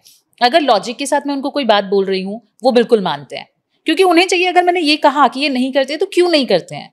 मेरा 9 साल का जो बच्चा है वो भी पूछता है कि मम्मा ये क्यों नहीं करना है, तो उसको आप लॉजिक दीजिए, वो मान जाता है। तो बस बात इतनी सी है कि हम सिर्फ बरजे नहीं, गरजे नहीं कि नहीं बोल दिया ना नहीं करना है। बिल्कुल बिल्कुल सही कहा आपने। दूसरा, मैं स्वयं इस चीज को कहता हूं स्वाति जी, ज्योतिष हो, अध्यात्म हो, धर्म का विषय हो, प्रामाणिकता का विषय। जब आप साक्ष्य और प्रमाण रख करके रखेंगे तो सब कोई मानेगा। और मुझे प्रसन्नता होती है, आपने एक बच्चे का जिक्र किया, मुझे इस पीढ़ी का जो है, अब जो वर्तमान पीढ़ी है, इसमें प्रसन्नता होती है कि अब बच्चे जो हैं बहुत एग्रेसिव तरीके से प्रमाणित विषयों पर, धर्म को लेकर के उस पर विचार कर रहे हैं और स्वयं भी अध्ययन कर रहे हैं। ये बहुत अच्छा है, ये भारतवर्ष की धरा के लिए बहुत अच्छा है स्वाति जी। और मैं अभिनंदन करता हूं ऐसे यूथ का, ऐसे युवाओं का जो धर्म का अध्ययन करते हुए धर्म को और मजबूती प्रदान कर। बिल्कुल सही बात है। वापस बैक टू टॉपिक सर। इस बार सुना है कि माँ हाथी पे आ रही हैं, हर बार अलग अलग सवारी पे आती हैं माँ, इसका क्या मतलब होता है और क्या चीजें होती हैं, ये एक बार प्लीज समझाइए। देखिए, हर एक दिन का, जैसे कि जब आरंभ होता है, माँ का आना और माँ का विदाई, दोनों सवारियों का मुख्य रूप से वर्णन मिलता है। और इस बार मुझे लगता है सोमवार की तिथि से शुरू है माँ भगवती का दिन। तो सोमवार जो है हाथी पर, इसी प्रकार से घोड़े पर, अनेकों अनेक जो माँ की सवारियां हैं, सिंह पर, गधों पर, बैल पर, वृषभ पर, ये अनेकों अनेक सवारियां उनकी दिवस वाइज हैं, दिवस के अनुसार हैं। हाथी की जो सवारी है वो सबसे शुभकारी मानी जाती है। विशेष करके कहते हैं कि अगर हाथी पर आ रही हैं तो वह अत्यंत शुभकारी होता है। वह नवरात्र, वह गृहस्थ जीवन के लिए खास करके सबसे शुभकारी होता है। जब हाथी पर मां सवार होकर के आए तो हमें प्रयास करना चाहिए शिव परिवार की स्तुति करिए। अच्छा। यानी श्री गणेश की, कार्तिकेय की, माँ भगवती की, भगवान भोलेनाथ की, इन सभी की सामूहिक जो है, नंदी की, सर्पराज की, इन सभी की जो है सामूहिक वंदना ऐसी नवरात्रियों पर जरूर करना चाहिए। जब भी हम दिवस वाइज उनके जो है उनके आसन के अनुसार, उनके सवारी के अनुसार उनका स्वागत करते हैं, उनकी वंदना करते हैं, तो माँ अतिशय प्रसन्न होती हैं। इसका एक साधारण उदाहरण लीजिए कि हमें प्रबंध भी उसी तरीके से करना होता है। जैसे श्री गणेश के लिए, शिव परिवार के लिए इत्यादि के लिए हमें प्रबंध करना होता है। इसको सामान्य भाषा में समझिए कि अब आप किसी नेता को बुला लेंगी तो 10 गाड़ियों के साथ आएगा, तो उसके लिए प्रबंध करना पड़ेगा। ऐसे ही जब माँ भगवती दुर्गा जो है हाथी पर सवार होकर आती हैं तो वह अपने कुल के साथ, अपने परिवार के साथ आती हैं और गृहस्थ जीवन में इसका अत्यंत महत्व है। और अगर पूर्ण रूप से जिसका विवाह ना हो रहा हो, जिसके लिए वैवाहिक जीवन में दिक्कत आ रही हो, संतान उत्पत्ति को लेकर के बाधा आ रही हो, या संतान को स्वास्थ्य पीड़ा या किसी भी प्रकार की पीड़ा मिल रही हो, वह लोग अगर इस नवरात्रि का विधि विधान से पूजन करते हैं, गौरी गणेश पूजन करके माँ भगवती का पूजन करते हैं, तो उनकी मनोकामना जो है सिद्ध होती है। जी।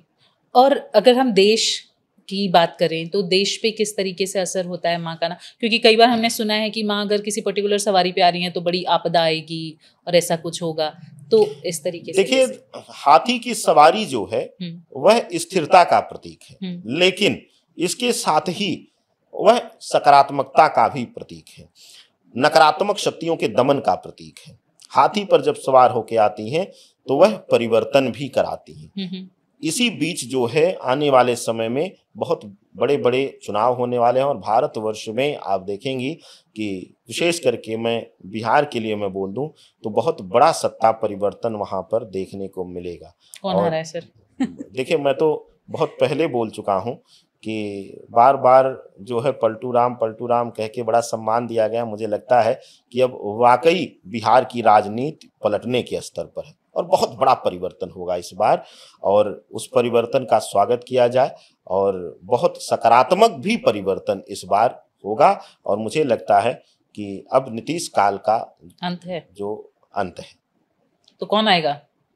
नीतीश काल का अंत है। क्या बीजेपी वहां भी अपना राज जमा लेगी क्या? हाँ, बीजेपी इस बार जो है बिहार में अपना प्रभाव जमाएगी और कुछ नए चेहरे भी इस बार जो है वह मौका पाएंगे, युवाओं को मौका दिया जाएगा। और वर्तमान समय में जो लोग बड़े आराम से सत्ता का जो सुख लिए हैं बैठ करके और बिहार की जनता का शोषण किए हैं, उनकी गद्दी बहुत जल्दी अब छिनने वाली है, चाहे वह बीजेपी के नेता हों चाहे वह अन्य पार्टियों के नेता हों। तो बिहार में इस माँ दुर्गा के इस स्वरूप का, इस सवारी का बहुत बड़ा सकारात्मक परिवर्तन आने वाला। कहते हैं, अपने यहाँ कहा जाता है स्वाति जी, कि अगर घर में नकारात्मकता हो, अगर हाथी का प्रवेश करा दिया जाए तो जो है वह जो है वहाँ की नकारात्मकता का दमन हो जाता। तो बिहार में तो हर घर में माँ भगवती आएंगे हाथी लेकर के। तो इस बार हो सकता है बहुत बड़ा परिवर्तन कराए माँ भगवती। बीइंग अ बिहारी मैं बिल्कुल क्यूरियसली वेट करूंगी कि कुछ अच्छा हो हमारे बिहार में। इसके बाद सर बात आती है दुर्गा सप्तशती का हम पाठ करते हैं 9 दिनों। क्या तरीका होना चाहिए पाठ करने का? क्योंकि कुछ लोग कहते हैं कि पहला और आखिरी पहले दिन पढ़ना चाहिए और इस तरीके से, कुछ लोग कुछ और कहते हैं। एग्जैक्ट क्या तरीका है पाठ करने का? देखिए स्वाति जी, दुर्गा सप्तशती का पाठ जो है, पहली चीज कि दुर्गा सप्तशती जो है कील है, यानी कि वह बंद है। सिर्फ पढ़ लेने से उसका पाठ संपूर्ण नहीं माना जाता है। दुर्गा सप्तशती के जो बीज मंत्र के साथ, जिसको नवाणे मंत्र कहते हैं, या अनेक मंत्रों का उसमें अनेक जो है लक्ष्य सिद्धि के लिए जिक्र आता है, उनसे आप उनको कील करते हुए चलेंगे, यानी खोलते हुए चलेंगे। दूसरा जो है विशेष रूप से, जैसा कि आपने कहा कि पहले दिन या अंतिम दिन, दुर्गा सप्तशती का 2 नियम है पाठ का। या तो नित्य जो है सारे अध्याय हों और साथ ही साथ जो है दुर्गा कवच, अर्गला, कीलक, यह भी पाठ हो, ठीक है। या तो आप जो है चाहे 1 अध्याय करिए चाहे 2 अध्याय करिए, 9 दिन में या 9 दिन में जो है उसको संपूर्ण पूरा किया जाए और दुर्गा कवच, अर्गला, कीलक यह पाठ करके जो है पूर्णता दिया जाए। लेकिन जब हम सूक्ष्म पाठ करते हैं, यानी कि कुछ अध्याय का पाठ करेंगे, 1 अध्याय का कर लिया या 1.5 अध्याय कर लिया, या हम कम समय मिला 1 अध्याय भी नहीं कर पाया, किसी दिन समय मिला हमने 3 अध्याय कर लिया, तो रोज दुर्गा कवच, अर्गला, कीलक जरूर करें। यह आपके लिए जो है सबसे सर्वोत्तम तरीका है। और अगर आप चाहें तो रोज जो है सारे अध्याय करके आप पाठ करिए। लगभग मुझे लगता है पूरा सप्तशती करने में 2.5 से 3 घंटे लगते हैं। अगर आपके पास इतना समय है तो रोज करें और कवच, अर्गला, कीलक करके जो है आप आगे बढ़िए, नहीं तो जितना भी हो पाए, लेकिन ये है कि पूरे अध्याय जो हैं वह 9 दिन में पूर्ण हो जाए। मतलब ऐसा कोई हार्ड एंड फास्ट रूल नहीं है कि किस दिन कितना करना है? क्योंकि कई लोग कहते हैं कि जैसे सुबह में पहले दिन पहला अध्याय पढ़ा, फिर शाम के टाइम जब आप अध्याय पढ़ते हैं तो 13वां अध्याय पढ़ेंगे, तो कुछ लोग इस तरीके से भी करते हैं। नहीं, कोई इसमें इस तरह 2 ही विधान आते हैं। पहला कि संकल्प, किस रूप में आप संकल्प ले रहे हैं। अगर आप डेली का संकल्प ले रहे हैं पूर्ण करने का, तो आपको डेली करना पड़ेगा, चाहे सुबह चाहे शाम, मिला करके आप पूरा करेंगे अध्याय। दुर्गा कवच, अर्गला, कीलक यह भी करेंगे। बिना अर्गला कीलक किए हुए आपको कवच, अर्गला, कीलक किए हुए लाभ नहीं मिलेगा जी। दूसरी चीज, जब भी आप करें कोशिश करें कि अध्याय पूर्ण हो, प्रयास यही करें। हालांकि हमने फ्रीडम दिया है कि आप हो सके तो 1.5 अध्याय, लेकिन जहां भी विराम दीजिए वहीं तुरंत जो है माला उठा करके संकल्प लीजिए, चाहे करमाला से चाहे माला से। आप जो भी मंत्र कील कर रहे हैं जिससे आप अध्याय को बांधते हुए चलते हैं, यानी अध्याय को शुरू करने से पहले न्यास और मंत्र का पाठ, अध्याय को समाप्त करने के बाद जहां भी विराम दें वहीं न्यास करके मंत्र जाप करके वहीं विराम कर दें। फिर चाहे संध्या वेला में चाहे अगले दिन वहीं से पाठ उठाएं और इस तरीके से करके पूर्ण कर सकते हैं। इसमें कोई भ्रांति पालने की जरूरत नहीं है। चाहे 9 दिन में पूर्ण करिए, चाहे हर दिन पूरा अध्याय करके पाठ करके आप रोज नित्य करिए तो आपके लिए अच्छा है। अगर रोज नित्य कर ले रही हैं तो उसको नवचंडी समतुल्य मान लिया जाता है। ऐसी अवस्था में 9 दिवस तक लगातार अगर रोज पूर्ण पाठ कर लेते हैं तो वह नवचंडी यज्ञ के समतुल्य फल देता है। और अगर आप सप्तशती पूरा 9 दिनों में पूर्ण करते हैं तो कहते हैं वह भी सतचंडी यज्ञ के समतुल्य फल देता है। तो दोनों का विधान अलग अलग है। बस संकल्प क्या ले रहे हैं आप, वह आपको विशेष ध्यान देना है। संकल्प अगर ले रहे हैं जो भी उसको पूर्ण करिए, उसका आपको ध्यान देना है। बाकी विधान कोई ऐसा फिक्स नहीं है। शास्त्र समर्पण मांगता है कि 9 दिनों में आप पूर्ण करिए या प्रतिदिन जो भी समर्पण का संकल्प आपने लिया। देखिए मां शैलपुत्री, अभी आपको कहा कि शैलपुत्री का स्वरूप प्रथम है। क्यों है?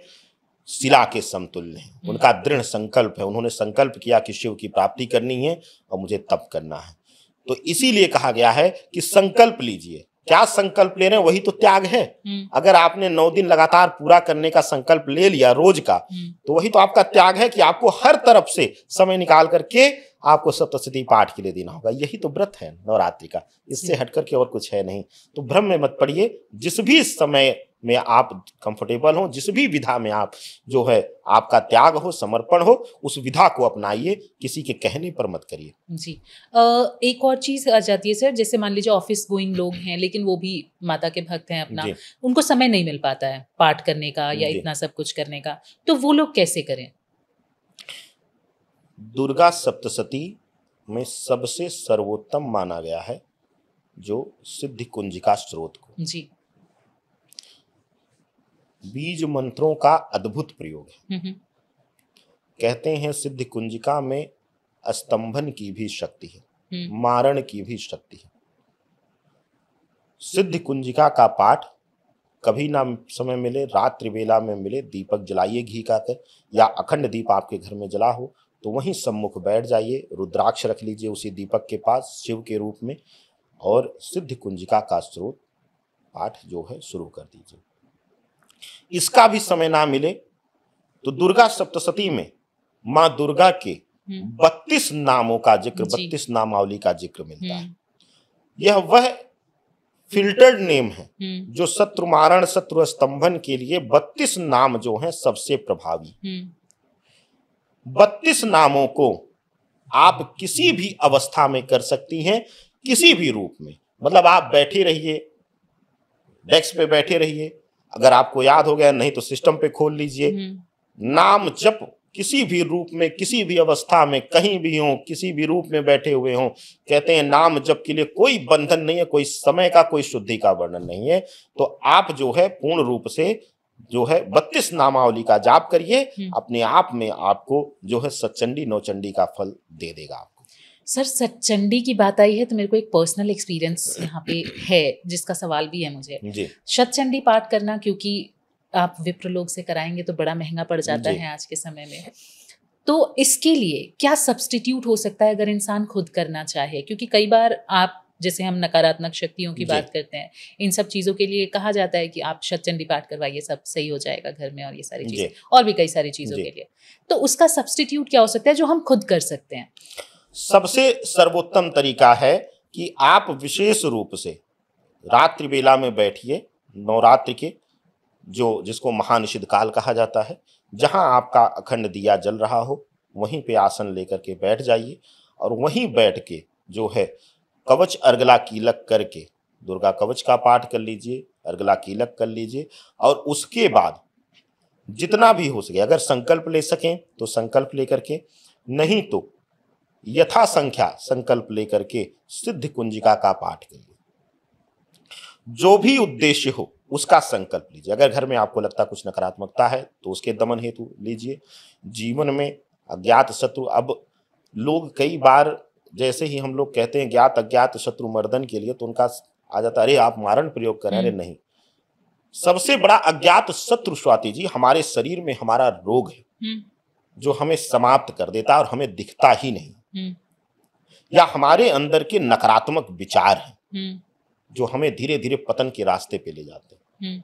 तो जब हम ज्ञात अज्ञात शत्रु का संकल्प लेते हैं तो सबसे पहला जो संकल्प होता है वह हमारे शरीर में, हमारे मन में, हमारी अंतरात्मा में स्थित शत्रु होता है। और इसके बाद जो है ज्ञात शत्रु में वह कोई भी है जो हमारा अहित चाह रहा है, लेकिन इसका अभिप्राय यह नहीं होता कि हम उसके मारण के लिए करें, हम शत्रु भाव के मारण के लिए करें। यानी उसके मन में हमारे जो रूप में बैर रूप पल रहा है या बैरी का भाव पल रहा है, उसका मर्दन मां भगवती करें, इस भाव से हम करते हैं। तो आप सिद्ध कुंजिका का पाठ करिए, आपको वही सतचंडी नौचंडी समतुल्य फल मिलेगा जो 21 विप्रों के साथ या 51 विप्रों के साथ संपन्न हो पाता है। इतनी ज्ञानी तो नहीं हूं मैं, लेकिन अगर पर्सनल एक्सपीरियंस शेयर करूं तो पिछली नवरात्रि थी और मुझे किसी ने कहा था कि आप सतचंडी का पाठ करवाइए, जो भी बाधा है या जो भी ये अपने बोला ज्ञात शत्रु और ये सारी चीजें ये सॉल्व हो जाएंगी। और कई बार क्या होता है कि हमारे पास नहीं हम सक्षम होते हैं उतना खर्च करने के लिए, या एक मनोभाव कह लीजिए कि मेरे को थोड़ा सा मैं लॉजिकल हूँ शायद, इसलिए भी मुझे ऐसा लगता है कि अगर आप करेंगे उसका फल मुझे मिलेगा, नो डाउट, लेकिन मैं करूंगी तो शायद उसका भाव मेरा पूरा पूरा समर्पित होगा और मुझे उसका फल ज्यादा मिलेगा। मैं सत्संग पूरा सप्तशती का 108 बार पाठ नहीं कर सकती थी, तो मैंने अपने हिसाब से कैलकुलेशन लगाई, डेली 21 पाठ के हिसाब से पूरी नवरात्रि मैंने जाप किया, 108 मंत्र सिद्ध कुंजिका का ही पाठ किया मैंने, क्योंकि जब मैं सिद्ध कुंजिका पढ़ती हूँ तो आखिर में लिखा हुआ है कि आपको पूरा पूरा फल मिलता है पूरा सतचंडी का। तो मैंने लॉजिकली वो शुरू किया, जिसका आपने आज प्रमाणित भी किया उस चीज को कि आपको ये फल मिल सकता है। तो ये just I wanted to share. Swati ji, एक और बहुत महत्वपूर्ण विषय में बोलता हूँ, आपने क्योंकि चर्चा किया, जब आप विप्रों को बुला करके कोई जाप पूजन कराती हैं तो आपको मंत्रों का फल नहीं मिलता है, मंत्र का फल तो विप्र अपने लिए लेता है, अपनी वाणी से जपता, भले संकल्प हो।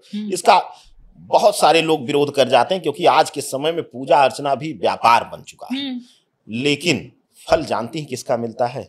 विप्र समर्पण का। यानी जो आप विप्र सेवा करती, कहते हैं कि जब यज्ञ हो तप हो, वहां पर सेवा भाव से जब आप अपना श्रमदान करते हैं तो वहां पर जितने भी लोग हैं, उसके आयोजक या उसके पूजा करने वाले, उनसे ज्यादा फल आप ले जाती हैं। तो जब भी आप घर में भी कराएं तो आप समर्पण का फल पाती हैं, ना कि मंत्र जाप का। तो अगर आप विप्रों को निमंत्रण दे रही हैं तो उनकी सेवा, उनका भाव जो है पवित्र होकर के आप उनके समर्पण में रहिए, सेवा में रहिए, वही आपको फलित होगा। मंत्र जाप तो वह अपने और ईश्वर को शक्ति देने के लिए कर रहा है। तो ऐसी अवस्था में यह भी मन से भ्रम निकाल दीजिए कि ब्राह्मण आएगा तभी।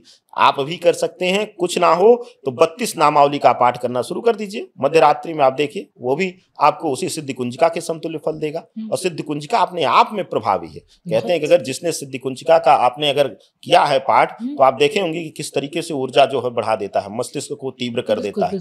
आजकल हम वाइब्रेशन की बात करते हैं, मंत्र से जो वाइब्रेशन आता है, अगर हम लॉजिकल वे में बात करें तो वाकई आता है सर। उन 9 दिनों, क्योंकि मैं बहुत छोटी थी तब से करती हूँ, तब तो शायद ज्ञान भी नहीं होगा, इसलिए करते होंगे कि मम्मी बड़ा अच्छा अच्छा बनाती थी और वो हमें खाने को मिलेगा 9 दिन, तो हमने इस तरीके से शुरुआत की होगी। लेकिन धीरे धीरे आस्था बनती है आपकी, आप थोड़े बड़े होते हैं, परिपक्व होते हैं, तो आपको समझ में आती हैं चीजें। तो ये लगता है जब हम आज करते हैं ना भाव से पूरे, तो आपको एक अलग एनर्जी फील होती है 9 दिनों में। स्वाति जी, आपने मंत्रों के ऊर्जा के बारे में बात की, बड़े लोग खूब इसकी चर्चा करते हैं, ये सिद्धि वो सिद्धि। मैं आपको एक आज सत्य बताता हूं आपके मंच से। मंत्रों का उच्चारण, हर मंत्र का विधान है, किस फ्रीक्वेंसी पर होना चाहिए, किस राग पर होना चाहिए, किस भाव पर होना चाहिए। वैदिक मंत्रों का जो उच्चारण है वह अलग है। भैरवी मंत्रों का उच्चारण भैरवी राग में है, उनकी तीव्रता उतनी होनी चाहिए। जो गुप्त मंत्रों, तंत्रोक्त मंत्रों का गुप्त जाप का विधान है। तो हमें तो सबसे पहले यह जानना है कि मंत्र जाप किस ध्वनि ऊर्जा पर हो। बिल्कुल। एक और चीज होती है, मिसकंसेप्शंस की हम बात कर रहे हैं, और कुछ लोगों में आते जागरण होते हैं जी माँ भगवती के इस नवरात्रि में, तो खास करके बहुत ज्यादा उस दौरान एक और चीज देखने को मिलती है, क्योंकि हम डिस्कशन कर सकते हैं अपने धर्म पे। तो एक होता है कि माता आती हैं लोगों के ऊपर क्या वो फेक होता है या वाकई में ऐसा कुछ होता है? क्या होता क्या है वो? कुछ नहीं, मैं आपको शुरुआत में ही मैंने स्वाति जी बोला कि इस धरा पर ताकत नहीं है माँ भगवती को या भगवान को सहने की।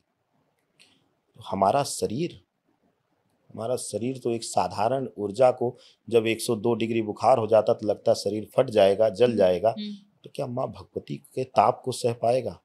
बिल्कुल नहीं है?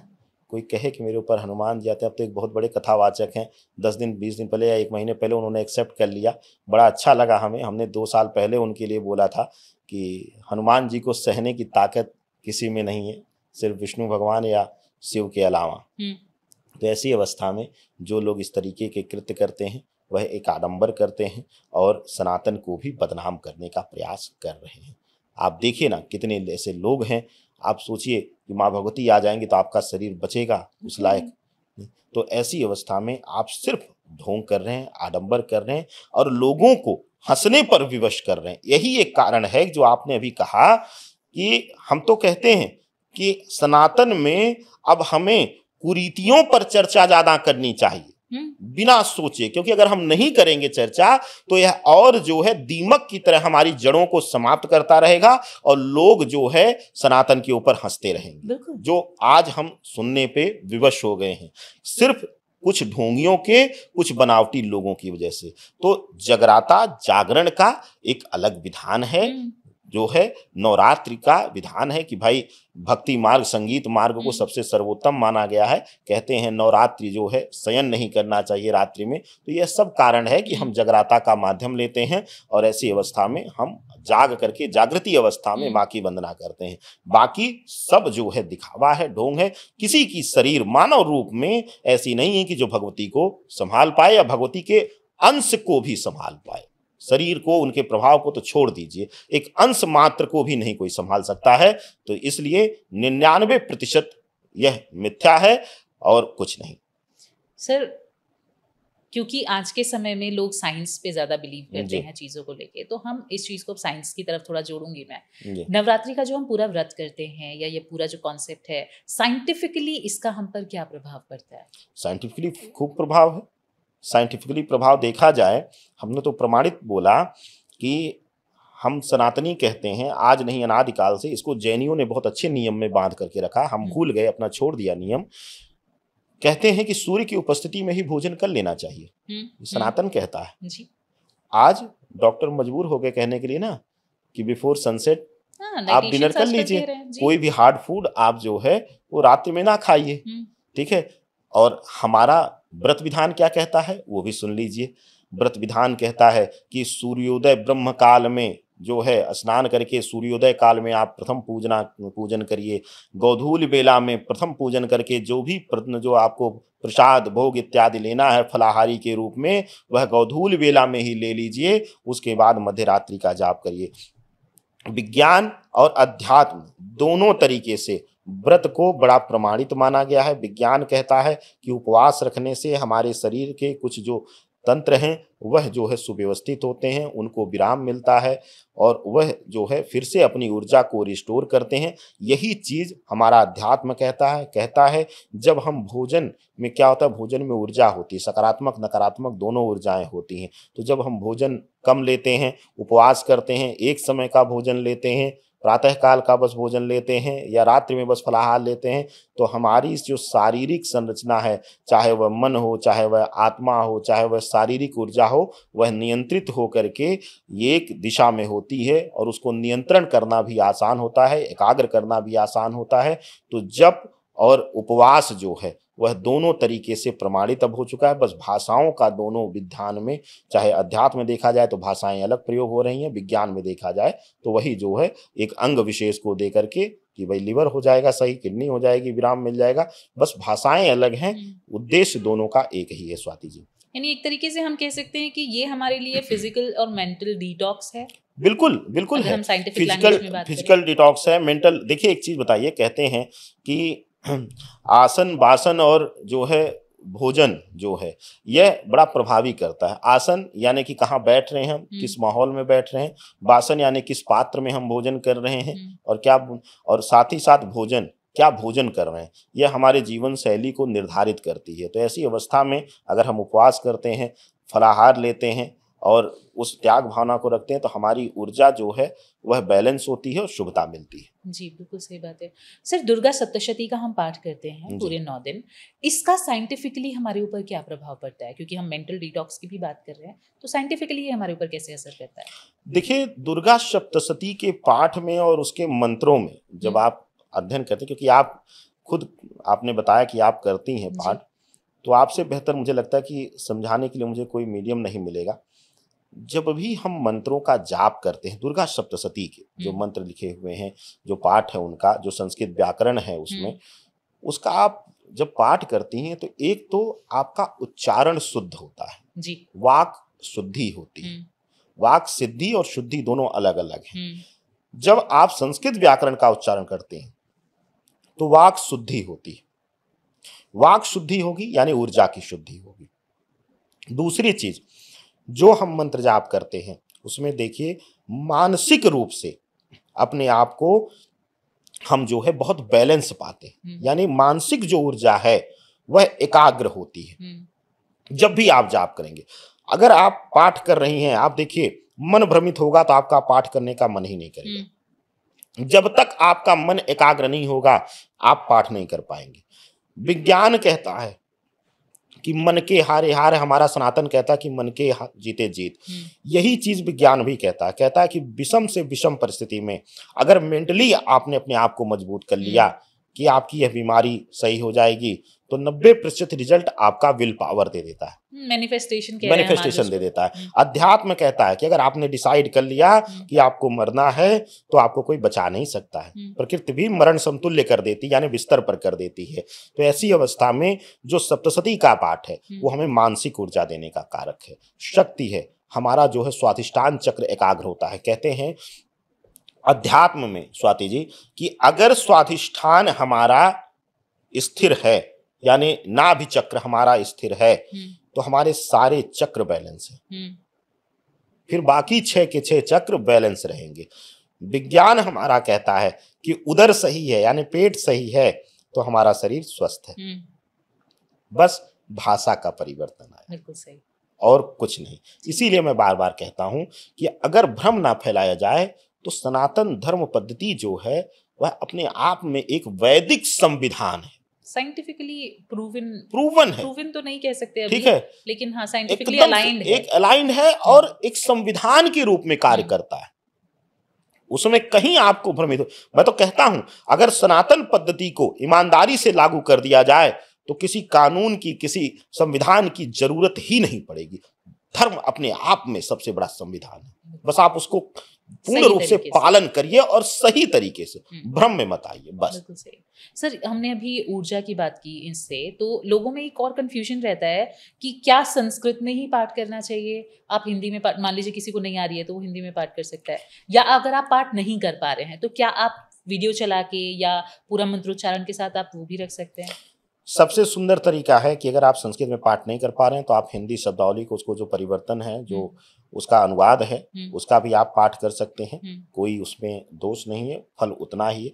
हाँ, संस्कृत व्याकरण के अनुसार जब हम जाप करते हैं, मैंने आपको कहा, तो वह वाक शुद्धि कराता है और जिह्वा की शुद्धि कराता है। संस्कृत व्याकरण को कहते हैं कि व्याकरण का जाप करने से, यानी संस्कृत का जाप करने से जो है तरंगों में जो है, ऊर्जा में जो है परिवर्तन मिलता है।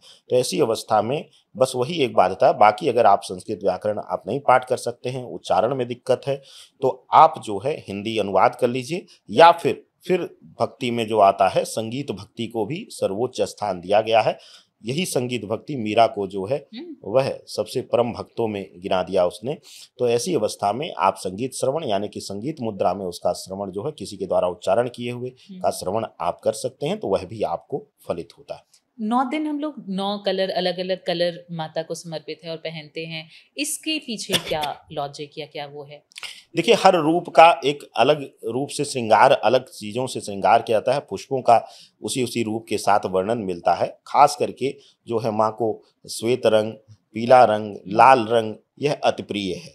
तो इन रंगों से आप जो है प्रभावी रूप से उनको कैसे पीताम्बरी या रक्तांबरी वस्त्र जो है धारण करके कर सकते हैं। और श्वेतांबरी अलग अलग स्वरूप हैं, जैसे सिद्धात्री का स्वरूप है, माँ शैलपुत्री का स्वरूप है, इनको श्वेतांबरी पसंद है, ठीक है, इसके धौल वर्ण पसंद है इनको। इसी तरीके से जो है माँ दुर्गा के अनेकोनेक रूप का वर्णन है। लेकिन आपको बता दूं कि कोई भी रंग जो है वह माँ को कोई भी नकारात्मकता नहीं देता है। माँ को काला स्वरूप भी काल रात्रि के रूप में पसंद है। सारे प्रकृति में रंग जो हैं वह शिव के और शक्ति के प्रिय हैं। उन्हीं के द्वारा रंगों की, क्योंकि अगर रंग की उत्पत्ति देखा जाए तो प्रकृति में जो है संरचना में इसका बहुत बड़ा महत्वपूर्ण रोल है। जो हम भावनाएं, जो हम फीलिंग्स, जो हम महसूस करते हैं वह इन रंग तरंगों की ही उत्पत्ति है स्वाति जी। तो ऐसी अवस्था में कोई भी रंग जो है अप्रिय नहीं है, कोई भी रंग जो है वह नकारात्मक नहीं है। इसको इस तरीके से समझिए कि अगर माँ जो है सौम्य रूप में है और उनके सामने काला और लाल वस्त्र लेके जाएंगी तो वह उग्र हो जाएंगी। तो बस उस रूप का वर्णन हमें देखना है। जैसे हम अगर क्रोधित हैं तो हमें क्या पसंद है, हम अगर सौम्य हैं तो हमें क्या पसंद है, उसी तरीके से माँ का भी ख्याल हमें रखना चाहिए जी। इसके साथ भोग की भी बात आ जाती है सर कि अलग अलग दिन अलग अलग भोग चढ़ाए जाते हैं, तो किस दिन क्या भोग चढ़ाना चाहिए, या अगर आप केपेबल नहीं है तो सबसे सिंपलेस्ट क्या कर सकते हैं बिना कॉम्प्लेक्स किए चीज़ों को? कुछ भी नहीं। देखिए, माँ को समर्पण चाहिए। और दूसरा हमने कहा कि आप अपने द्वारा बनाया हुआ जो है भोग प्रसाद उनको अर्पण करिए। कुछ ना हो तो विशेष रूप से आपको जो है गणेश जी को जो है रोज जो है पूजन में दूर्वा जरूर चढ़े, शहद चढ़े, और माँ भगवती को जो है मिश्री और इलायची का भोग जरूर लगे। यह जो है नित्य कर्म में आप कर सकते हैं।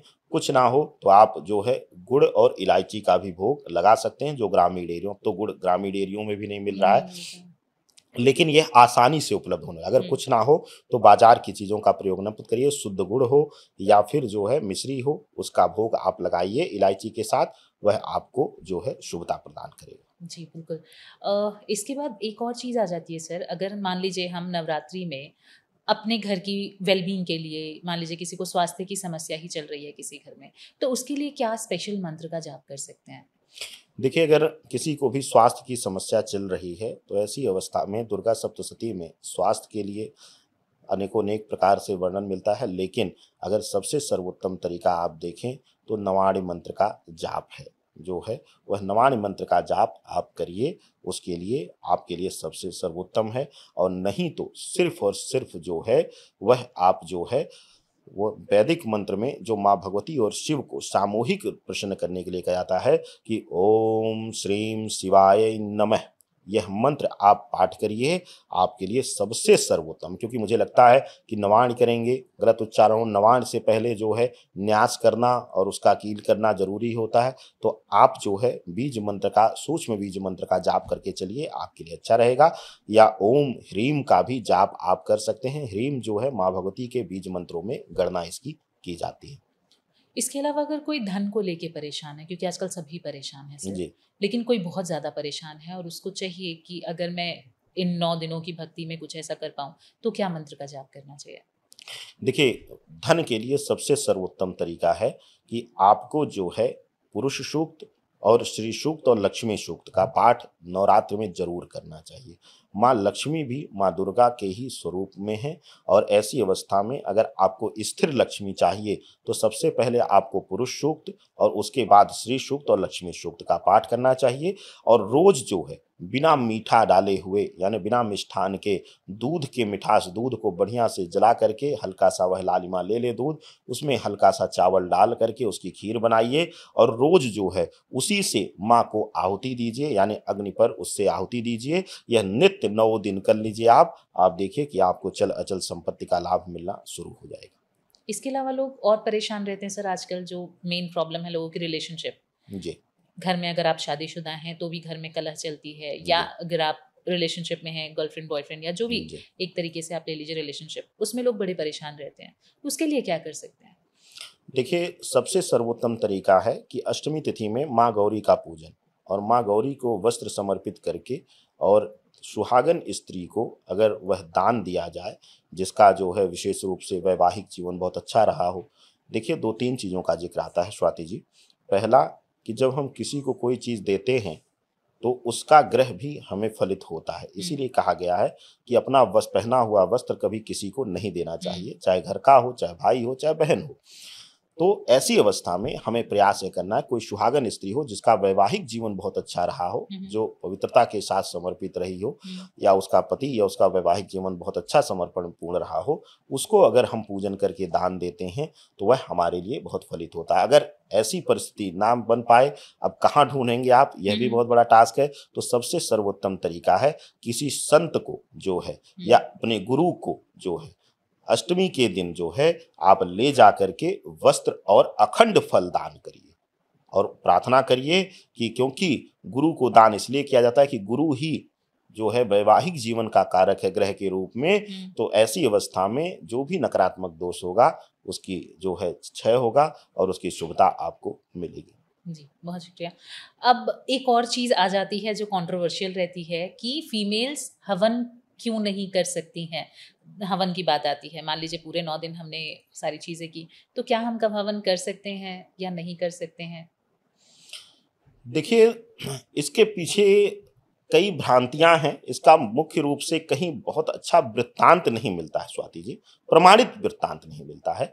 लेकिन जितना मैंने शोध किया, एक दो जो हमें जो कुछ चीजें जो अध्ययन करके शोध के माध्यम से जो मिला, उसमें विशेष रूप से जो अग्निमुख है वह माँ का ही स्वरूप है। देखिए, माँ के ही गर्भ में वह अग्नि स्वरूपा वह ग्रहण करती हैं।